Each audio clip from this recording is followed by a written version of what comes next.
O som do portão batendo ainda ecoa na minha cabeça. Foi ali, diante de uma igreja coberta de flores brancas, que a família que servi por mais de 30 anos decidiu me apagar da história. Eu só queria me despedir. Só isso. Mas, aos olhos deles, uma mulher como eu não tinha direito nem ao luto. O vento frio daquela manhã misturava o cheiro de incenso com o perfume caro das noras, e eu percebi, no instante em que cruzei a porta, que aquele não seria um velório comum. Os olhares me atravessaram como lâminas. Alguns desviaram rápido, outros demoraram o suficiente para me lembrar do meu lugar. Aqui não é para você, murmurou uma voz perto da entrada. E, mesmo sem levantar a cabeça, eu entendi. A rejeição tem um som, um ritmo, um silêncio específico, e naquele dia, ela se espalhava por cada canto da capela. O caixão estava no centro, cercado por coroas de flores e hipocrisia. O homem ali dentro me ensinou o que era respeito. Foi ele quem me deu trabalho quando ninguém mais acreditava em mim. Foi ele quem dizia que eu era parte da família. E agora, essa mesma família me tratava como intrusa, como mancha em um cenário que queriam perfeito. Houve um instante em que pensei em voltar para casa, fingir que não tinha ouvido nada. Mas alguma coisa dentro de mim se recusou a recuar. Eu sabia que havia algo a mais naquele dia. Um segredo, uma verdade que ninguém queria que viesse à tona. A filha mais velha se aproximou. O salto dela batia firme no chão, marcando o ritmo da humilhação. A senhora se enganou de lugar, disse, com um sorriso educado demais para esconder o veneno. E quando todos se voltaram para mim, esperando que eu me encolhesse, eu apenas respirei fundo. O medo e a vergonha se misturavam, mas havia também uma calma estranha. A mesma calma que antecede a chuva. Porque, no fundo, eu sabia. Aquele dia não terminaria da forma que eles imaginavam. O murmúrio das vozes se espalhava pela igreja, um zumbido de curiosidade disfarçada. Eu via as expressões, sobrancelhas erguidas, risos contidos, cochichos que tentavam ser discretos. E me perguntei, por que tanta pressa em me afastar? Que medo é esse que faz uma família negar até a presença de quem só trouxe cuidado? O caixão parecia mais pesado do que nunca. A luz das velas tremia como se também hesitasse entre o respeito e a verdade. Cada chama refletia nas paredes um vulto diferente, sombras que dançavam ao ritmo da tensão. Aquele não era um lugar de despedida. Era um campo de batalha travado em silêncio. Foi nesse instante que ouvi o som da porta se abrindo atrás de mim. Passos firmes. Uma voz grave chamando meu nome. O murmúrio cessou. E o frio que antes me percorria a espinha deu lugar a algo completamente diferente. A sensação de que o destino estava prestes a mudar de lado. Quem me olhava com desprezo não imaginava que aquele seria o começo do fim das mentiras. Porque o que está escrito, nem o orgulho mais arrogante pode apagar. E o nome que eles tentaram silenciar estava prestes a ecoar em voz alta.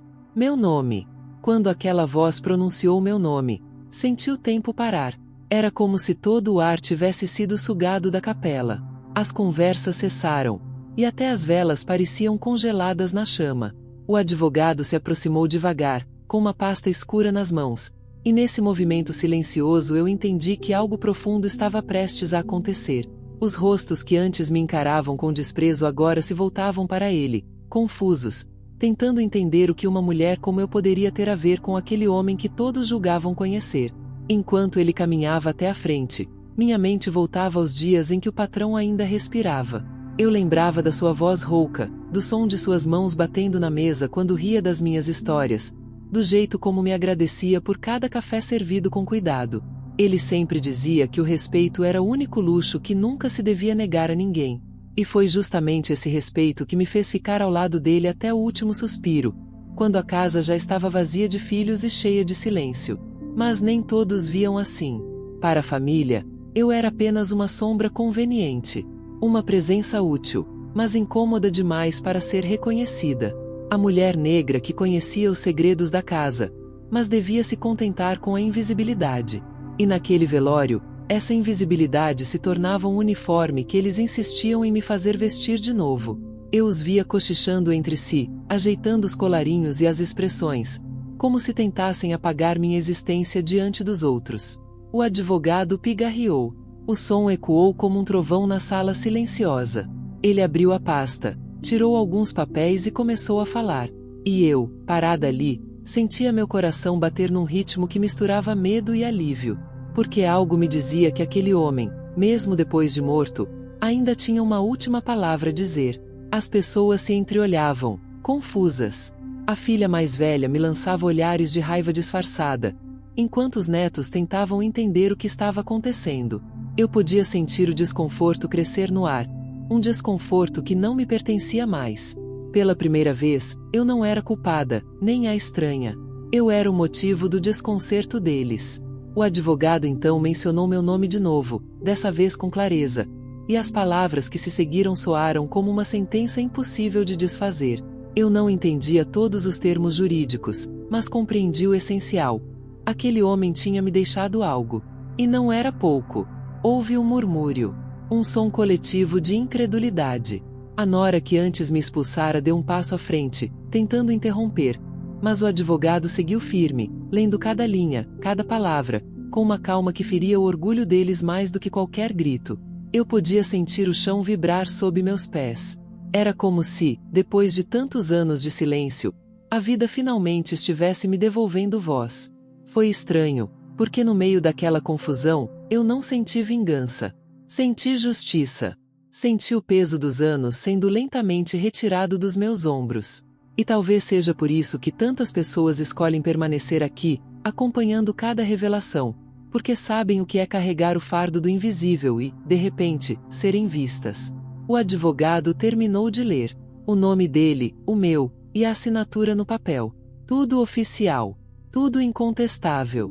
Mas o que veio depois? Os olhares, os sussurros, a tentativa desesperada de negar o inevitável, foi o verdadeiro começo do que ainda estava por vir. Eu sabia que aquele testamento não era apenas um documento. Era o espelho que revelaria quem cada um deles realmente era. E a imagem que viriam, eu tinha certeza, não seria bonita. O silêncio depois da leitura foi mais ensurdecedor do que qualquer grito. Podia-se ouvir o som das respirações aceleradas, o rangido discreto dos bancos de madeira, o estalar dos dedos inquietos da filha mais velha tentando manter a compostura. Era o tipo de silêncio que carrega ódio e vergonha misturados. Eu permaneci de pé, imóvel, com as mãos cruzadas à frente, observando cada expressão, cada mudança de cor nos rostos que um dia me trataram como invisível. O olhar do advogado se encontrou com o meu por um breve instante, e naquele olhar havia uma espécie de respeito silencioso, o mesmo que o velho senhor sempre me ofereceu em vida. A filha mais velha foi a primeira a quebrar o encanto. Isso é um absurdo, ela gritou, e sua voz ecoou nas paredes como um trovão fora de lugar. Essa mulher deve ter manipulado ele. Meu pai não sabia o que fazia. As palavras dela me atingiram em cheio, mas eu não reagi. Não porque não doessem, mas porque eu sabia que elas não eram novas. Eram apenas o eco de todas as pequenas humilhações que se repetiram ao longo dos anos. O olhar desconfiado quando eu servia o jantar, o tom seco quando eu pedia um dia de folga, as conversas que paravam quando eu entrava na sala. A diferença agora era que nada disso podia mudar o que estava escrito. Os outros começaram a se levantar. Um dos filhos pegou o advogado pelo braço, exigindo explicações. A nora, ainda pálida, se abanava com o programa do velório, como se o ar tivesse ficado mais denso de repente. E ficou mesmo. O cheiro das flores misturado ao perfume caro agora me dava enjoo. Eu podia jurar que o próprio caixão, ali à frente, parecia assistir a tudo em silêncio, como se o homem que jaz ali tivesse planejado exatamente aquele momento. Eu queria sentir raiva, mas o que crescia dentro de mim era outra coisa. Um tipo de tristeza antiga, misturada à lucidez. Porque, no fundo, eu sabia que não era o dinheiro, nem a herança, o que realmente os machucava. Era o fato de o pai deles ter reconhecido em mim algo que eles nunca conseguiram oferecer: lealdade. Eles não suportavam ver isso diante dos outros. Era como um espelho que os obrigava a encarar a própria ingratidão. Do lado de fora, o céu começava a mudar de cor. As nuvens pesadas pareciam anunciar chuva, e o vento fazia as velas tremularem nas mãos das pessoas. A cena tinha algo de simbólico, como se a própria natureza soubesse que aquele era o fim de uma era, não apenas para eles, mas também para mim. O advogado pediu silêncio e confirmou o que todos temiam. O testamento era legítimo, datado, assinado e registrado. Nenhuma contestação seria possível. As palavras dele soaram como marteladas em pedra. Os cochichos cresceram, e um calor subiu do chão da capela como se a vergonha deles queimasse o ar. A filha mais velha, em desespero, tentou recolher o corpo do pai para outro local, mas ninguém se moveu. O público observava com uma mistura de constrangimento e curiosidade, e eu senti um arrepio me percorrer. A vingança, sem que eu precisasse mover um dedo, se fazia ali, pública, inevitável, absoluta. Mesmo assim, algo dentro de mim sussurrava que aquilo ainda não era o fim. Que o testamento, embora fosse o estupim, não era toda a história. Ainda havia algo guardado, um último gesto, uma lembrança escondida em algum canto da casa grande que podia mudar tudo mais uma vez. A chuva começou a cair fina, lavando o chão e os degraus da capela. Eu dei um passo atrás, respirei fundo e senti o cheiro da terra molhada misturar-se ao perfume das flores. O advogado fechou a pasta com cuidado. E naquele som seco, de papel sendo guardado, percebi que o verdadeiro peso do que acontecerá ainda estava por vir. Depois da leitura, o ar parecia mais leve e, ao mesmo tempo, mais espesso. As pessoas ainda estavam lá, mas era como se eu e elas estivéssemos em mundos diferentes. Cada uma das minhas respirações parecia ecoar naquele espaço onde antes eu não tinha direito de existir. Vi a filha mais velha se afastar, tropeçando nos próprios saltos, como se quisesse fugir não de mim, mas da própria vergonha. O advogado recolheu os papéis em silêncio, enquanto os cochichos se tornavam murmúrios distantes. E eu fiquei ali, parada, olhando para o caixão, tentando entender o que realmente significava tudo aquilo. Eu pensei nele. No homem que me chamava de minha confiança, que deixava o café esfriar enquanto me ouvia falar da minha mãe, do meu neto, da vida simples que eu levava fora daquela casa enorme. Pensei nas vezes em que ele dizia que a solidão era a pior das doenças e como, nos últimos anos, éramos nós dois que preenchíamos o vazio um do outro. Não havia nada de grandioso nisso, apenas humanidade. E foi talvez por isso que ele quis que o meu nome permanecesse depois que o dele se apagasse. Lá fora, a chuva engrossava. As pessoas começaram a sair, algumas sem olhar para trás. Eu fiquei, observando as gotas escorrendo pelos vitrais, formando caminhos de luz distorcida no chão. Tudo parecia simbólico demais para ser coincidência. A água caía como se lavasse a casa, a história, a culpa de todos. E, no meio daquele som constante, percebi que o peso da humilhação que eu carregara por tantos anos começava, finalmente, a se dissolver. Mas o que mais me surpreendeu não foi o valor da herança, nem a reação da família. Foi o modo como o silêncio das pessoas ao redor começou a mudar. Um grupo de vizinhos, que antes fingia não me ver quando eu passava pelas ruas com o avental de empregada, me olhava agora de outro jeito. Havia curiosidade, sim, mas também respeito. Era como se, de repente, tivessem acordado para o fato de que eu sempre estive ali, não como coadjuvante, mas como testemunha. E é nesse ponto que muitos sentem o impulso de apoiar essa jornada, deixando um sinal silencioso de que a mensagem os tocou. Do lado de dentro, a filha mais velha voltou. Estava molhada, os olhos vermelhos, o rosto pálido. Ele não podia ter feito isso, disse com a voz trêmula. Eu não respondi. Não havia nada a dizer. O que poderia explicar a diferença entre o que ela acreditava merecer e o que, de fato, conquistou? Acho que foi nesse momento que compreendi que justiça não é apenas receber o que é nosso, mas também ver a verdade se colocar no seu devido lugar. Aquele testamento não era sobre dinheiro, era sobre dignidade. Sobre um homem que, no fim da vida, teve coragem de reconhecer quem realmente esteve com ele. Quando saí da capela, o céu já clareava. O cheiro de terra molhada trazia uma sensação de recomeço. A cada passo, eu sentia como se estivesse me despedindo não só dele, mas também da mulher que um dia abaixou a cabeça para caber nos espaços que os outros permitiam. Ainda havia muito a enfrentar. Eu sabia disso. Os processos, as fofocas, as tentativas da família de desfazer o que estava feito. Mas dentro de mim havia uma serenidade nova, quase quente, como um fogo discreto aceso no peito. A certeza de que nada pode apagar o que foi conquistado com lealdade. E enquanto a chuva cessava, eu pressentia que algo ainda maior me esperava, não como ameaça, mas como revelação. Porque certas histórias não terminam quando a verdade é dita. Elas apenas mudam de tom. E o meu ainda estava longe de silenciar. Depois da leitura, o ar parecia mais leve e, ao mesmo tempo, mais espesso. As pessoas ainda estavam lá, mas era como se eu e elas estivéssemos em mundos diferentes. Cada uma das minhas respirações parecia ecoar naquele espaço onde antes eu não tinha direito de existir. Vi a filha mais velha se afastar, tropeçando nos próprios saltos, como se quisesse fugir não de mim, mas da própria vergonha. O advogado recolheu os papéis em silêncio, enquanto os cochichos se tornavam murmúrios distantes. E eu fiquei ali, parada, olhando para o caixão, tentando entender o que realmente significava tudo aquilo. Eu pensei nele. No homem que me chamava de minha confiança, que deixava o café esfriar enquanto me ouvia falar da minha mãe, do meu neto, da vida simples que eu levava fora daquela casa enorme. Pensei nas vezes em que ele dizia que a solidão era a pior das doenças e como, nos últimos anos, éramos nós dois que preenchíamos o vazio um do outro. Não havia nada de grandioso nisso, apenas humanidade. E foi talvez por isso que ele quis que o meu nome permanecesse depois que o dele se apagasse. Lá fora, a chuva engrossava.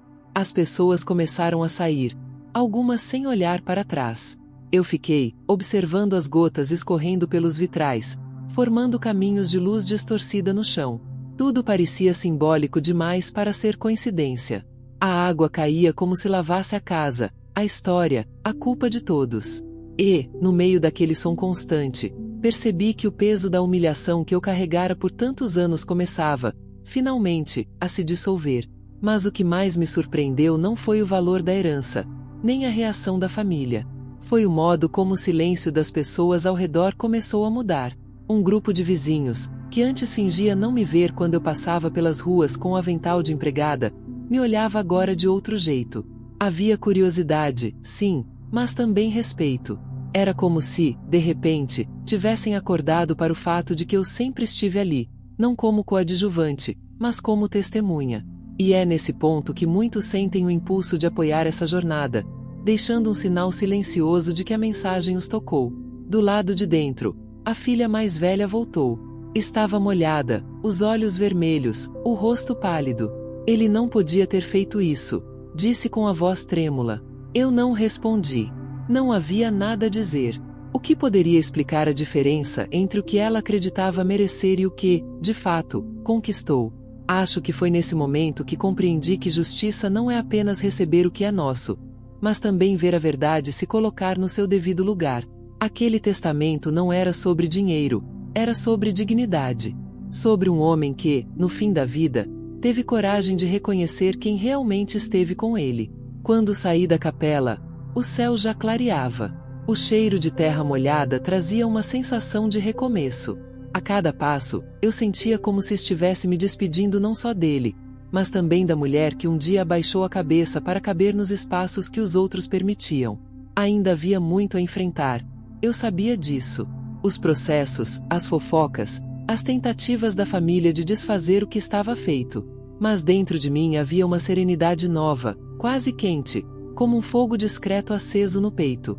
A certeza de que nada pode apagar o que foi conquistado com lealdade.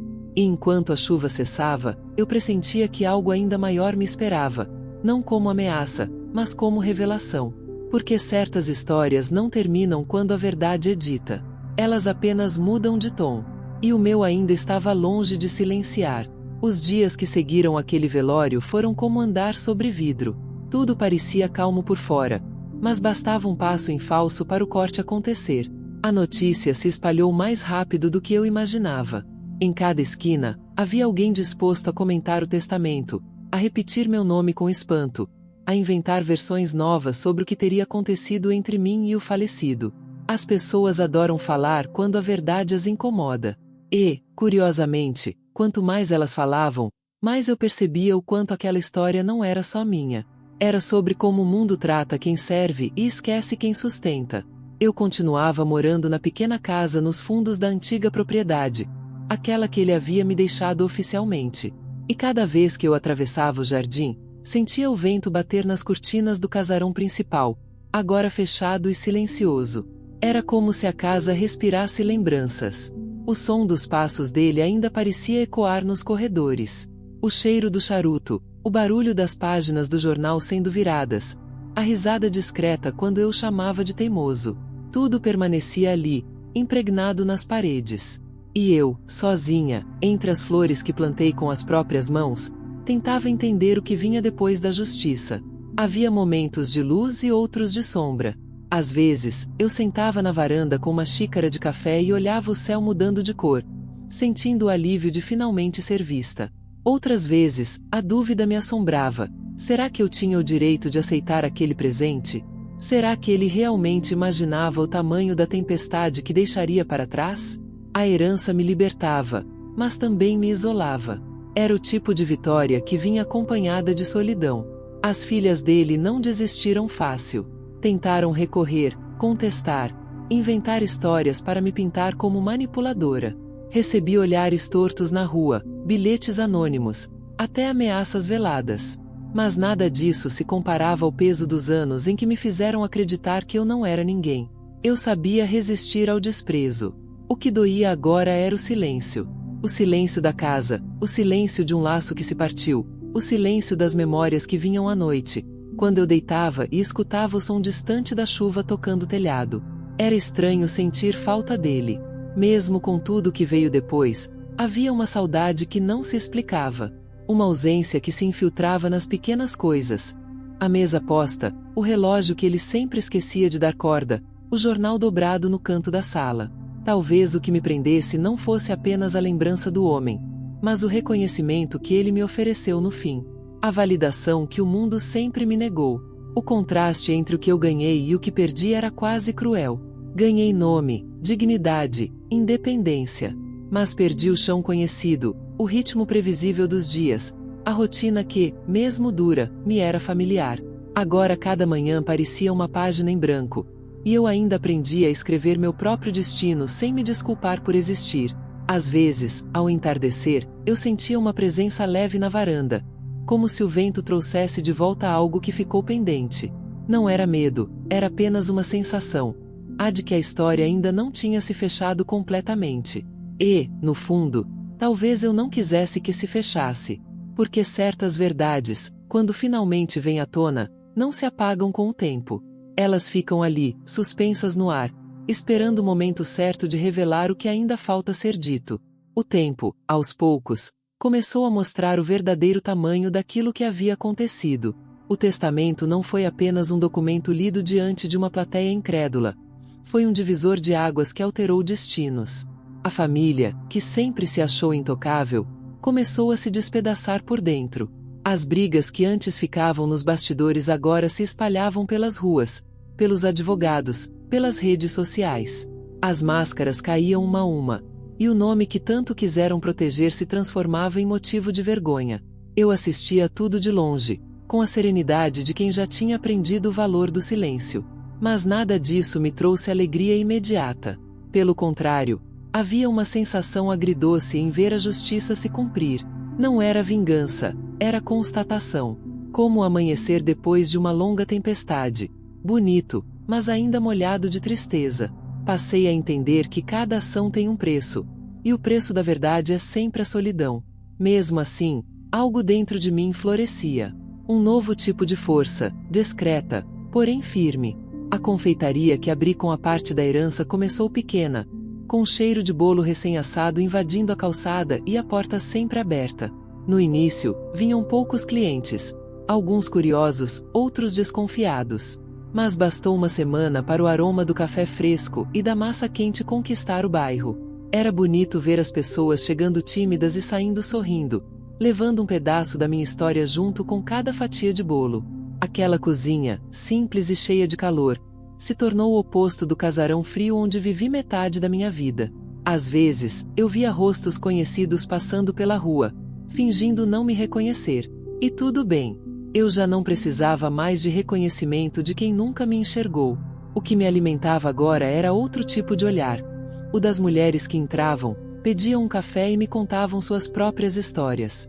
Histórias de desdém, de exclusão, de silêncios que pesam. Eu ouvia cada uma com atenção, porque via nelas pedaços da mulher que fui. E, em cada palavra trocada, sentia que algo mudava não apenas em mim, mas nelas também.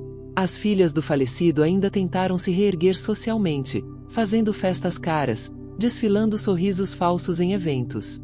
Mas por trás das fotos e das roupas novas, havia rachaduras visíveis. Pessoas começaram a se afastar, negócios foram desfeitos, e o sobrenome que antes abria portas passou a ser sinônimo de escândalo. Era como se o destino tivesse decidido equilibrar a balança, devolvendo a cada um o peso que merecia carregar. Enquanto isso, eu seguia em frente, sem pressa. As manhãs cheiravam a açúcar e esperança. A cada fornada, eu me lembrava do que o velho senhor dizia: trabalhar com as mãos é a forma mais bonita de agradecer a vida. E talvez fosse isso que eu estivesse fazendo, agradecendo, não por ter sido escolhida no testamento, mas por ter sobrevivido à ingratidão sem me tornar amarga. Muitos que me encontram hoje se espantam com minha calma. Alguns me perguntam se não me sinto vingada. Eu sorrio, e deixo a resposta no ar, porque há coisas que não se explicam, só se entendem quando vividas. E talvez seja por isso que, ao ler ou ouvir uma história como esta, tanta gente se reconheça. E, quem sabe, sinta vontade de deixar nos comentários o que essa travessia desperta em cada um. A confeitaria cresceu. Gente que antes me ignorava agora traz flores, encomenda doces, pede conselhos. Mas o que realmente me sustenta não é o dinheiro que entra, e sim a certeza de que, de algum modo, a vida me devolveu o que tiraram de mim: o direito de existir em voz alta. E, mesmo com toda essa paz aparente, eu sinto que ainda há algo por vir. Como se o destino, esse velho artesão, ainda tivesse mais uma peça a encaixar antes de concluir o quadro. O tempo começou a moldar tudo ao meu redor de uma forma estranha. A confeitaria, que antes era apenas uma aposta tímida, agora pulsava como um organismo vivo. O som da batedeira se misturava ao riso dos clientes, o vapor doce do açúcar derretendo fazia a janela embaçar. E eu, atrás do balcão, observava o vai e vem de pessoas com a sensação de estar, enfim, no lugar certo.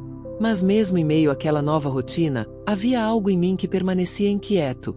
Uma parte silenciosa, que ainda observava o passado de longe, como quem vigia uma ferida que insiste em não cicatrizar por completo. Às vezes, a vida me parecia generosa demais, e eu desconfiava disso.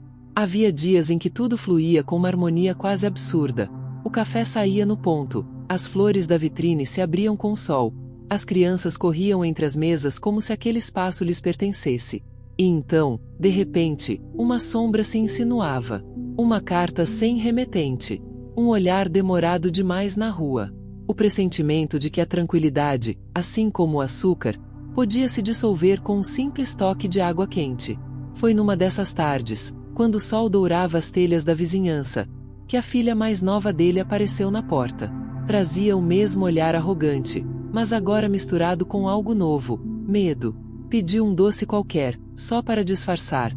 Mas suas mãos tremiam quando segurou o guardanapo. Não falou de herança, nem de testamento. Falou do vazio, da solidão que pairava na casa grande, do silêncio que agora pesava mais do que a minha presença pesava antes. E, naquele instante, percebi que o castigo deles não viria de mim, mas do próprio eco das escolhas que fizeram. A conversa foi breve, mas ficou em mim como uma marca. Porque, pela primeira vez, eu vi nela algo além da soberba. Vi a fragilidade de quem, pela vida inteira, confundiu privilégio com amor. Ela saiu sem olhar para trás, e o som dos saltos ecoando no asfalto ficou preso na minha memória, como o fim de um capítulo que ainda não sei se quero reler. Naquela noite, sentei sozinha à mesa da confeitaria, o cheiro do pão recém-assado preenchendo o ar. Lá fora, o vento balançava o toldo, e as luzes da rua refletiam nas poças deixadas pela chuva. Havia uma calma estranha em mim, como se cada pequeno gesto, limpar o balcão, dobrar os panos, apagar as luzes, fosse um rito silencioso de agradecimento. Mas também havia algo que eu não conseguia nomear, uma sensação de que o ciclo ainda não se fechará completamente, de que o nome que um dia foi lido em voz alta no velório ainda carregava um peso que eu não compreendia por inteiro. Nos dias seguintes, começaram a chegar mensagens, convites, propostas. Gente que queria transformar minha história em exemplo, em notícia, em símbolo. Eu agradecia, mas recusava, porque o que vivi não era espetáculo. Era sobrevivência. Era soma de silêncios, humilhações e escolhas que ninguém viu. E o que eu conquistei não foi glória, foi paz.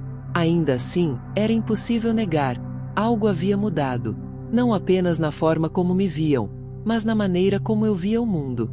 Enquanto fechava as portas da confeitaria uma noite, o som distante de um trovão me fez parar. Olhei o céu escuro e senti aquele mesmo arrepio que senti no dia do velório. Era o pressentimento, uma mistura de medo e intuição. Porque, às vezes, a vida parece se repetir em ciclos, como uma melodia que volta em notas diferentes. E eu sabia, lá no fundo, que um novo capítulo estava prestes a se escrever, mesmo que eu ainda não soubesse qual seria o papel que o destino me reservaria dessa vez. Os dias que se seguiram àquela visita me deixaram inquieta. Era como se o passado tivesse encontrado uma nova forma de entrar pela minha porta, agora disfarçado de arrependimento. A presença dela, ainda que breve, mexeu com tudo o que eu acreditava estar resolvido. De noite, eu me pegava revendo cada detalhe da conversa. O olhar perdido, o tom vacilante, as mãos trêmulas tentando esconder uma dor que talvez fosse mais antiga do que o próprio orgulho. Havia algo na voz daquela mulher que me fez perceber: ninguém sai ileso quando escolhe ferir alguém que só queria existir em paz. A confeitaria continuava cheia, e o som das risadas dos clientes ainda me aquecia, mas o pensamento dela me acompanhava como uma sombra sutil. Às vezes, enquanto polvilhava açúcar sobre os bolos, eu via o reflexo da minha própria vida naquele pó branco. Doce, sim, mas leve demais, pronto para se desfazer com o primeiro sopro de vento. Porque, no fundo, eu sabia que tudo o que conquistei ainda podia ser abalado. Bastava um movimento, uma lembrança, uma visita inesperada. O bairro também parecia diferente. As pessoas me olhavam com uma mistura de respeito e curiosidade. Algumas me chamavam de exemplo, outras me estudavam de longe, como se minha vida fosse um aviso. E, mesmo sem querer, eu me tornara um símbolo, não da herança, mas da resistência silenciosa. A mulher que um dia foi expulsa do velório agora tinha sua história contada em sussurros admiráveis. Mas eu me perguntava se ser lembrada assim era realmente liberdade ou apenas mais uma forma de estar presa. Às vezes, eu acordava antes do sol nascer, sentava na varanda e ficava observando o céu clarear devagar. As cores mudavam como se alguém as pintasse à mão, passando do cinza ao rosa, do rosa ao dourado. Havia beleza naquele processo, mas também incerteza. Porque toda aurora traz a promessa de um novo dia, e toda promessa, mesmo luminosa, carrega em si a sombra do que pode não acontecer. Eu respirava fundo e tentava me convencer de que a vida, finalmente, estava no eixo. Ainda assim, havia uma voz em mim, antiga e insistente, que sussurrava que nada termina completamente. As filhas dele continuavam em silêncio público, mas as notícias chegavam. Processos perdidos, imóveis vendidos às pressas, negócios que desabavam como castelos de cartas. A cidade é pequena, e as histórias correm rápido, mas eu não comemorava. De alguma forma, sentia que o destino cuidava do que eu jamais conseguiria resolver com as próprias mãos. E, paradoxalmente, isso me trazia paz e desconforto ao mesmo tempo, porque há uma estranha melancolia em ver a justiça se cumprir sem precisar assistir de perto.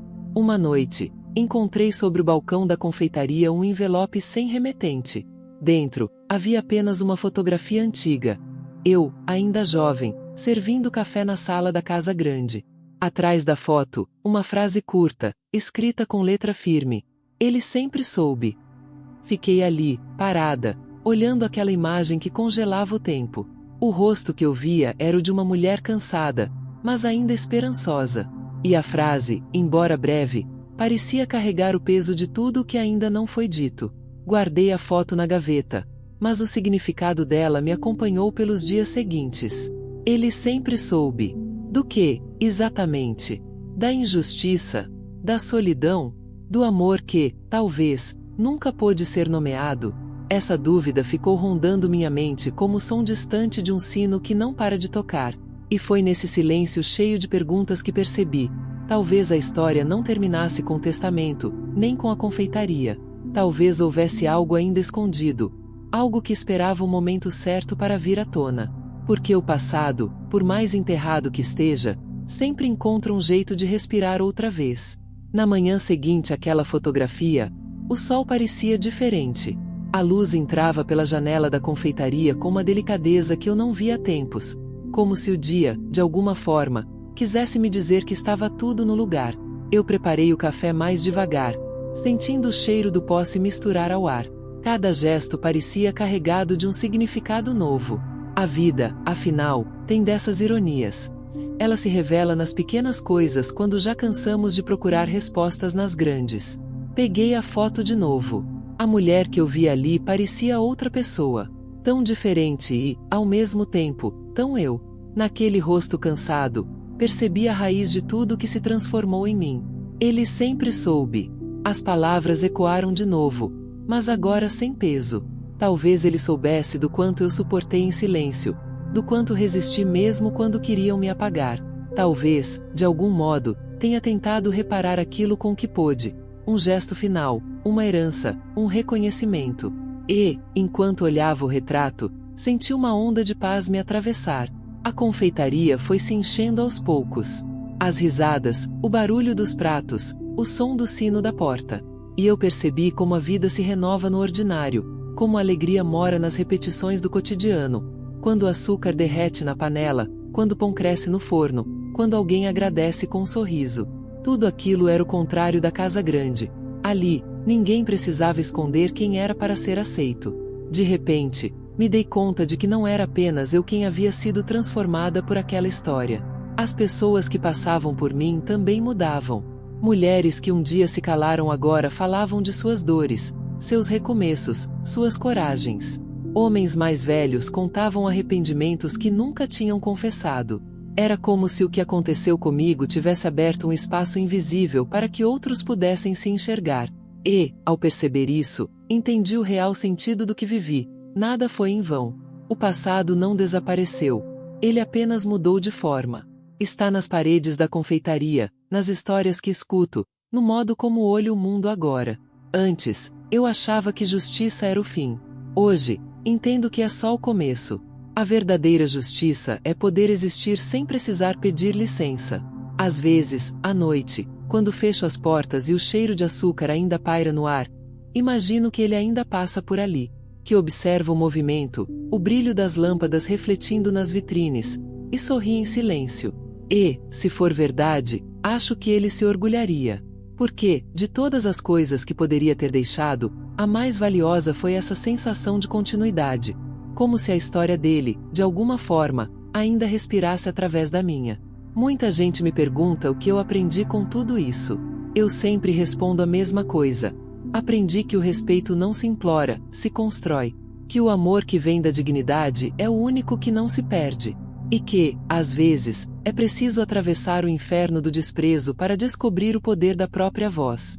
Se essa história te tocou, se em algum ponto você se viu refletido nela, deixe que isso se transforme em gesto. Curta, comente, compartilhe. Porque cada palavra trocada aqui mantém viva essa corrente de força e verdade que nos liga, mesmo à distância. Hoje, quando penso naquele dia em que fui expulsa do velório, percebo que foi ali que comecei a nascer de novo. A mulher que abaixou a cabeça naquela porta ficou para trás. A que entrou depois, mesmo empurrada, mesmo humilhada, foi quem descobriu o valor do próprio nome. E é isso que deixo a quem me escuta agora. Não aceite menos do que o respeito. O verdadeiro final feliz não é ser aceita.